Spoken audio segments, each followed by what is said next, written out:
The wind had been restless that evening. It rolled down from the high mesas, carrying with it the dry whisper of tumbleweeds scraping along the dirt road that led to Eleanor Graves' lonely ranch house. The world beyond her porch seemed swallowed in the same silence that had filled her life for 2 long years, ever since the night her husband, Marshal Thomas Graves, rode out and never came back. The small wooden cross on the hill behind the barn was the only thing that kept her from pretending he might still walk through that door someday. She'd built it herself with shaking hands, nailing it into the frozen earth the morning they brought his hat back, bullet hole and all. But that evening, something in the wind felt different. As the sun sank low behind the jagged peaks, painting the sky with streaks of amber and sorrow, Eleanor set a kettle on the stove. She moved carefully, quietly, her days now a routine of survival. Feed the horses, milk the cow, keep the wolves from the chickens. She'd stopped expecting anything else from life, until the sound came. A knock at the door. 3 firm raps. Eleanor froze, her breath caught between fear and disbelief. No one came out this far anymore. The townfolk had long forgotten her, except for the preacher who rode out once a month. She reached for the shotgun, leaning against the doorframe. "Who's there?" she called out, her voice steady but low. A pause. Then a rough, tired voice answered, "Evenin', ma'am. Name's Cole Maddox. I knew your husband." The words hit her like a gunshot. Slowly, she unlatched the door and pulled it open. There, standing in the fading light, was a man in a long dust coat. His hat was low, shadowing most of his face, but the years of trail dust and regret were written all over him. His horse stood behind him, ribs showing, its head bowed. Eleanor stared. "You knew Thomas." He nodded, removing his hat. "Rode with him once, back when he was tracking the Red Rock gang. I reckon he saved my life." Her grip on the shotgun loosened just slightly. "Then you'd best come in," she said, her voice softening despite the ache in her chest. No man rides this far without reason. Inside, the glow of the lantern painted the cabin walls in warm gold. Cole stood awkwardly by the fire while Eleanor poured him coffee. He was older than she'd at first thought, maybe late 30s, with a scar running from his jawline to his neck. His eyes carried a weight she recognized, the kind of burden only guilt could carve. "You say you knew him," she said, handing him the cup. "But that doesn't tell me why you're here." Cole hesitated. His fingers trembled as he took the coffee. "It's a long story, ma'am. One I ain't proud of." Eleanor sat across from him, folding her hands. "Well, I got time." For a long moment, the only sound was the creak of the firewood. Then Cole spoke, his voice as rough as gravel. 2 years back, your husband and we was after a man named Silas Crane, stagecoach thief, cold-blooded killer. We tracked him through the canyons for near a week. Snowstorm hit, and I got separated from the marshal." He paused, his gaze drifting toward the flickering lamp. "Next morning, I found tracks. 2 horses, not one. Thomas's and someone else's. Then gunfire echoed through the canyon. By the time I reached him, Eleanor's voice barely rose above a whisper. He was already gone." Cole nodded, guilt swallowing his voice. "Didn't have the heart to bring his body back. Just his hat. Buried him myself by a cedar tree overlooking the river." Her eyes welled with tears, but she blinked them back. "Then why come now, 2 years later?" Cole's voice lowered, almost breaking. "Because, ma'am, there's something I didn't tell nobody. Something about that night. Your husband didn't die fighting Silas Crane. He died protecting me." Eleanor's breath caught. "What are you saying?" Cole looked up at her with hollow eyes. "Thomas Graves took a bullet meant for me, and I've been riding these roads ever since trying to make it right. But redemption's a long trail, ma'am, and I can't ride it alone anymore." Silence filled the room. Outside, thunder grumbled across the plains.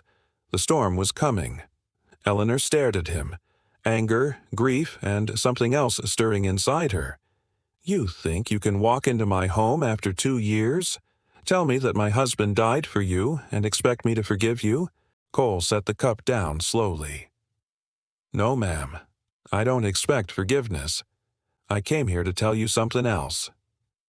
The firelight flickered across his face as he reached into his coat pocket and pulled out a small, tarnished locket. Eleanor's heart stopped. She knew that locket. It was hers. The one she'd given Thomas the night before he rode out. Cole's voice was barely a whisper. Your husband wasn't the only one who died that night. Lightning flashed outside the window. Eleanor's hand trembled. What do you mean? Cole's gaze darkened. Because Silas Crane ain't dead, ma'am, and he's comin' this way. The thunder rolled low across the horizon, rumbling like some old god waking in the mountains.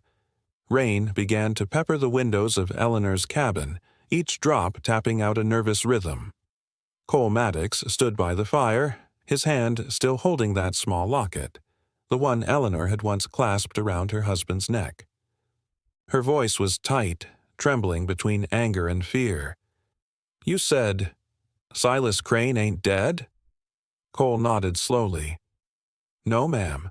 I saw him with my own eyes 3 days ago, south of Clearwater Canyon. He's riding with 2 men, and they're headed this way. Eleanor's breath caught. Then you brought death right to my doorstep. I didn't have a choice, Cole said, his tone desperate. He's looking for me, for what I done. But he won, he'd stop there. He'll come for anyone tied to your husband's name. Lightning flared across the plains, and for a moment, both of them stood in silence. 2 broken souls bound by the same ghost. Eleanor turned away, gripping the edge of the table. You should leave before you bring more pain to this house. Cole took a step closer, his voice low. Ma'am, if I leave, you'll die before sunrise. I know Silas. He don't just kill a man, he burns his memory clean off the earth. She spun on him, eyes flashing. Then what do you want me to do? Hide under my floorboards while 2 killers ride in and finish what they started? Cole hesitated, then quietly said, I came to make it right. If I can't bring your husband back, maybe I can keep you safe. Her gaze softened for just a moment, just long enough for the weight of those words to sink in. Outside, the storm screamed through the valley, tearing across the plains. Eleanor's voice fell to a whisper. He was a good man, Marshal Graves. Honest, strong. The kind that still believed folks could change. I don't know if I believe that anymore. Cole stared into the fire. He believed it, ma'am, even when I didn't. That night, when the bullet came for me, I'd already failed him once. I led Silas right to him. I was working with the Red Rock gang back then. Eleanor froze. You what? Cole swallowed hard. I was young, desperate. Silas promised me gold. I gave up your husband's trail to him. Never thought he'd ambush us. When I realized what I'd done, I turned on Silas, but it was too late. Her eyes filled with tears, but her voice was cold as iron. You betrayed him, and now you stand in his home. I've been paying for it every day since, Cole said softly, hunted by my own guilt. Ain't slept a full night in 2 years, and when I saw Crane again, I knew it was time to finish what your husband started. The wind howled, rattling the door like the knock of fate itself. Eleanor walked to the mantel, taking down a small wooden box. Inside lay her husband's revolver, polished silver, the initials TG etched into the handle. She stared at it for a long moment before holding it out to Cole. If you're gonna fight him, she said quietly, you'll use his gun. Maybe it'll remind you what kind of man you're fighting for. Cole took the weapon with reverence, his thumb brushing the initials. I swear, ma'am, by dawn, Silas Crane won't draw another breath. Eleanor turned away, hiding the tremor in her hands. You'll need food and a dry coat. The storm will make it hard to see their approach. But before Cole could answer, the sound came. Faint, distant, but unmistakable. Hoof beats. Through the sheets of rain, lantern light flickered in the distance, 3 riders moving slow but steady up the trail. Cole's eyes narrowed. Too late. He moved to the window, wiping the glass with his sleeve. Lightning lit the horizon. 3 silhouettes on horseback, black against the silver rain. Eleanor whispered, "Is it him?" Cole nodded grimly. Silas Crane, and he brought company. Eleanor's pulse quickened. She reached for the shotgun. "We can take cover in the barn. There's a back way through the ridge." Cole shook his head. "They'll circle. No runnin', only standin'." The 2 of them took position, Cole by the front window, Eleanor near the back. The storm screamed around them, thunder cracking like rifle fire. Cole's voice was quiet, almost prayerful. "Your husband once told me, courage ain't nothing but doin' right when you're scared to death." Eleanor looked at him, eyes shining. "Then let's do him proud." Moments later, 3 horses stopped outside. The front door trembled as a boot kicked it open. Lightning split the sky, and there stood Silas Crane, tall, lean, eyes like cold glass, a scar cutting through his cheek. He smiled that cruel, easy smile that only a man who's killed too many times can wear. "Well, I'll be damned," Silas drawled, stepping through the door. "Cole Maddox, alive and breathin', and look what I found, the marshal's widow. Ain't this a fine reunion?" Eleanor lifted the shotgun, her voice steady. "You've got no business here, mister." Silas smirked. "Oh, I got business, ma'am. Settlin' old debts." He drew his revolver slow, savoring the fear in the room. Cole raised Thomas's gun, eyes locked on the outlaw. "This debt's mine, Crane." For a moment, time froze. Rain dripping from Silas's hat, firelight glinting off steel. Then, thunder roared and the guns went off. The cabin filled with smoke and gunfire, the storm outside answering in kind. When the smoke began to clear, Eleanor's hands trembled as she called out, "Cole!" No answer. Only the sound of rain and the faint echo of a body hitting the floor. Smoke hung thick in the cabin air, heavy as the guilt that had carried Cole Maddox this far. The thunder outside had quieted to a distant grumble, but the echoes of the gunfight still trembled through the wooden walls. Eleanor's breath came fast, her heart pounding like hooves on a hard trail. She crouched low, clutching the shotgun, the scent of gunpowder and rain sharp in her nose. Then she saw him. Silas Crane, sprawled against the doorframe, his revolver slipping from his hand. A crimson stain spread slowly across his vest. His eyes, those cold, merciless eyes, were wide now, not with anger, but with shock. Cole stood a few paces away, swaying slightly, Thomas's revolver still raised, but blood seeped through his shirt, dark, wet, and spreading fast. Eleanor dropped the shotgun and rushed to him. "Cole, Cole, stay with me." He stumbled to his knees, trying to speak but choking on his breath. She caught him before he fell, lowering him gently to the floor. It's done, ma'am," he whispered, forcing a faint smile. "Silas won't be hurtin' nobody no more." Eleanor pressed her hand against his wound, tears cutting through the soot on her face. "Save your strength. I'll fetch the doctor from town." He shook his head slowly. "Ain't no time for that." Lightning flashed through the broken window, bathing the room in pale light. Cole's eyes drifted toward the fire, its glow soft and steady now, as if the storm outside was giving way to calm. "I've been riding a long road, ma'am," he said, his voice barely a rasp, "ever since that night. Every mile I rode I heard your husband's voice in my head, telling me to be better than the man I was. Guess this is the only way I knew how." Eleanor's voice trembled.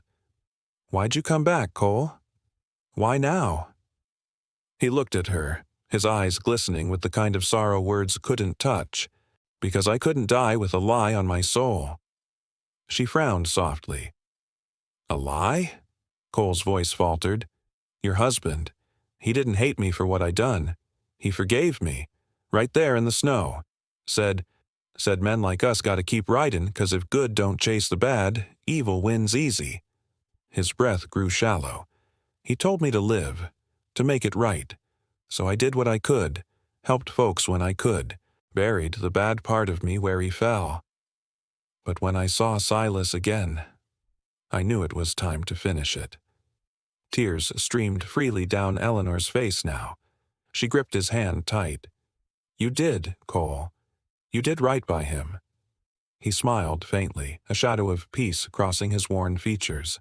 Ain't many folks would say that to a man like me. You earned it. The storm outside had gentled into rain, soft and steady, washing the dust and blood from the world. Cole's gaze drifted toward the locket lying on the floor, half open. Inside, beneath the cracked glass, was a faded picture, Eleanor and Thomas smiling on their wedding day. Cole's fingers brushed the locket weakly. He kept that close. Every mile we rode. Eleanor picked it up and pressed it into his hand. So will you. He looked at her, a faint tear tracing down through the grime on his cheek. Never thought I'd find peace in a place like this.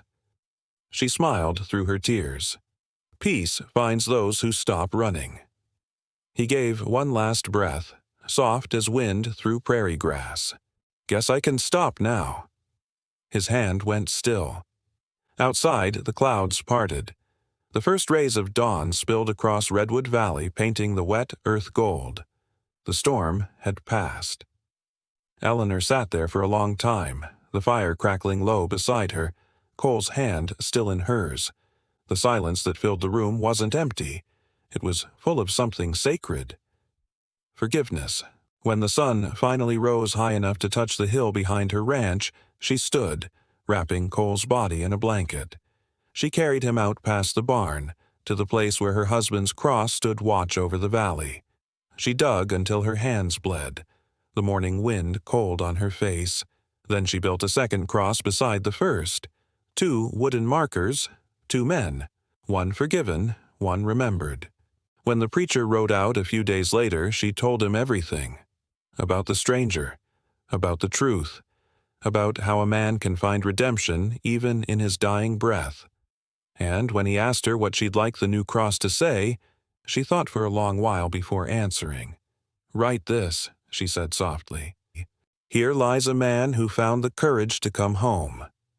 The preacher nodded and carved it deep into the wood. That night, as the wind whispered through the grass and the coyotes cried in the distance, Eleanor lit 2 candles on her porch and watched their flames dance in the dark. One for the husband she loved, and one for the stranger who came seeking forgiveness, and found it. The plains stretched quiet beneath the stars, and the world felt just a little less cruel. Eleanor whispered into the night, Ride easy now, both of you. Then she closed the door, the last light flickering behind her, a golden glow against the endless western sky.